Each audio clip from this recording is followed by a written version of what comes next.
This happened to my dad when he was a little kid. I think it messed him up a bit emotionally, but he never admitted it. This story freaks me out just imagining it. So I'm pretty sure my dad was 10 years old, and he was home alone for whatever reason. He was watching TV in the living room. It was the only TV in the house, and all of a sudden, the TV just shut off. So he got up and turned it back on. It was an old shitty TV, so it wasn't weird at all. When he got back on his couch, it happened again. He got up once again and turned the TV back on, and again it turned off. He repeated this process a couple more times before he started to look for the remote. While looking for the remote, he walked over to check behind one of the couches and saw a man hiding in the corner, holding the TV remote. My dad described the man as having long, messy hair and a crazed look in his eyes. He gave my dad a smile, and my dad ran out the front door screaming like a little girl. He went to his neighbors, who called the police. The man was still in the house when the police got there, so he was arrested.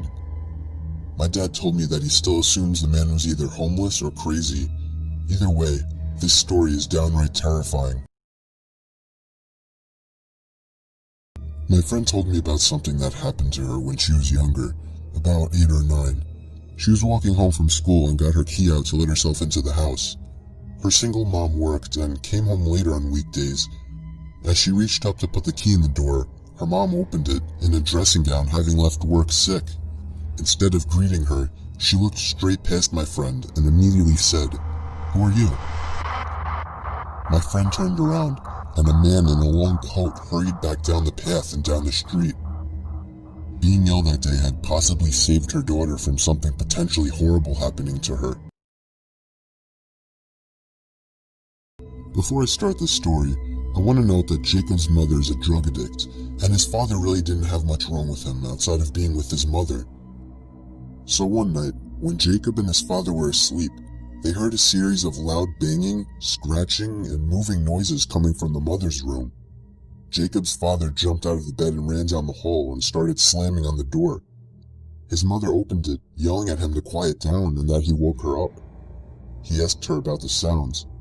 She hadn't been awake to hear them. Jacob's dad would have assumed that she was on something again, but something was wrong. The window was open all the way.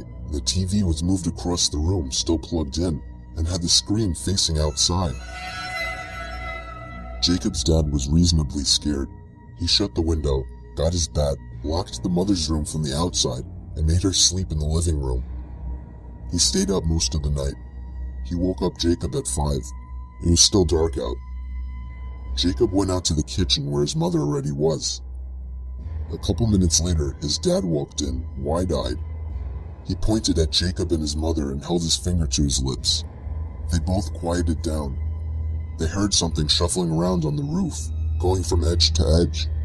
Jacob's dad had the bat. They sat together in the room quietly. Minutes later, the sound went away. Jacob's grandmother was called. She was asked if everybody could stay over there for a little while. She said yes and told them she'd come pick them up. Jacob finished eating and went to go sit on the couch. There was no TV in that room, so he sat in silence. He looked over at a door to an empty room in the hallway. The door was open. There was a finger wrapped around the side of it. Jacob screamed and pointed to it, and his father grabbed him and ran out. Jacob's mother followed behind.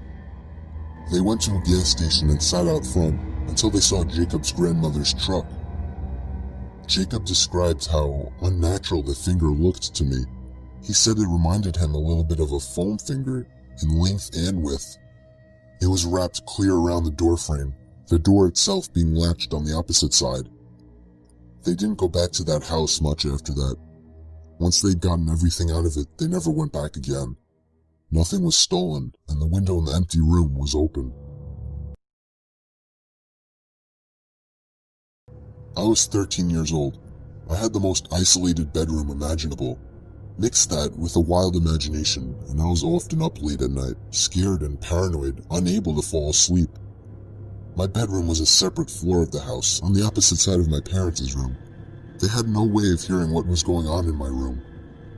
So it was a seemingly ordinary night, with a bit of rain, but not a storm. I woke up and looked at my clock and saw that it was 2 in the morning. I got an uncomfortable feeling right away, but I didn't know why. I then saw at the edge of my bed, there was a shadow of something roundish just over the head of the edge of my bed. My heart started racing until I realized it was just my hat. I sometimes hung my hat on one of the wooden poles at the edge of my bed, so I calmed myself down and fell back asleep. I woke up again around half an hour later and was again startled by the sight of the shadow at the end of my bed. But after my brain started to fully wake up, I remembered it was just my hat again.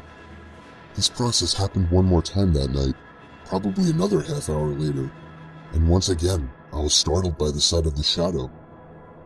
I was getting thirsty, so I reached my hand down to the side of my bed, looking for my water bottle, but I instead found something else. My hat.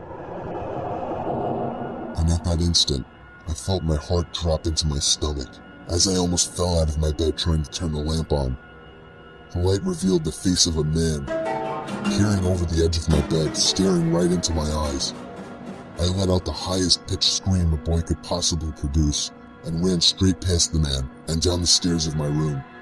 I felt the man try to grab me, but I managed to open the door and run to my parents' room to get my dad. My dad got the baton from under his bed and raced to my room, but he was too late. When we got back to my room, the window was wide open. Apparently the man jumped out onto the patio roof outside my window. When I was a kid, I had a huge group of friends that all happened to be on my block. On the weekend nights, we would always play manhunt, aka hide and go seek for older people. It worked out great because since we were all neighbors, we used all the front and backyards and even the woods behind our houses. We had a rule though, that we couldn't go out more than a backyard's length into the woods. I always used the same hiding spot, and nobody ever found me.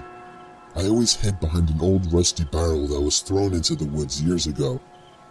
So on this particular night, there were only 6 of us playing. My friends Joe and Raj were on my team. We quickly dispersed as we were the first to hide.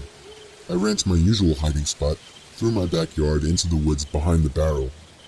Usually I would see the flashlights of the other team shining through the backyards in the woods, but it was unusually quiet this time. And then, I finally heard footsteps nearby. I didn't see a flashlight, so I assumed it was one of my teammates. I whispered Joe and Raj's names, but then whoever it was started charging at me, full-on sprinting. I immediately shot up and ran out of the woods to find a new hiding spot in my backyard, but nobody ever came out of the woods. I heard all my friends calling my name from out front, including Joe and Raj, so I assumed something was wrong and went up front. I saw Joe's parents talking with my parents, with all my friends surrounding. My parents seemed a bit relieved to see me, so I was naturally really confused. They told me that a police officer had just passed by and warned them about a serial rapist spotted in the area and that all the kids should stay indoors. I explained what happened to me in the woods, and my parents started freaking out, making 100% sure that I wasn't lying. They called the police. I really don't know if he was ever caught, but I really hope he was. I try not to think about what would have happened to me had whoever that was caught me.